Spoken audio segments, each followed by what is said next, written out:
Hey everybody, Dr. Greco here. Welcome to Ministry in a Minute. So, we're going to talk about authority this week. It's a very important topic when it comes to exercising and living out our faith, and also being leaders in the church. And what I mean by that is, all of us have influence over someone. Whether we are at work or whether we're at home, all of us have influence over someone. God's plan is that we would be disciples who make more disciples. And so, by the nature of how God designed the kingdom, all of us have some leadership role, some role of influence in the kingdom. And so this idea of authority is very important so that we can be right with God, and then we can also have an appropriate relationship with the people below us.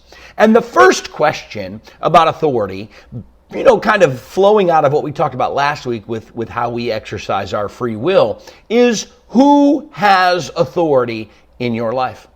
In Romans chapter 6, the Apostle Paul does a great job of kind of discussing this as a foundation for understanding our walk of faith. And he says in verse 17 of chapter 6, he says, "But thanks be to God that though you used to be slaves to sin, you've come to obey from your heart the pattern of teaching that has now claimed your allegiance." Now, there's a couple big things there. First of all, you used to be slaves to sin. We're a slave to something.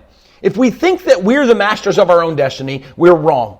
We are controlled by something, and you used to be controlled by sin. Now, it says, from your heart, you've come to obey. The heart, that word in Greek is cardios, but it also means mind, not just feelings. You've made an emotional and a logical decision to give Jesus authority in your life. That's what it means to be a Christian.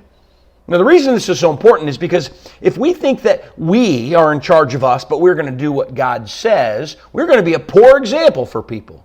We're going to be poor leaders. We're going to be poor disciple makers. Because the whole point about this thing is it's not about you.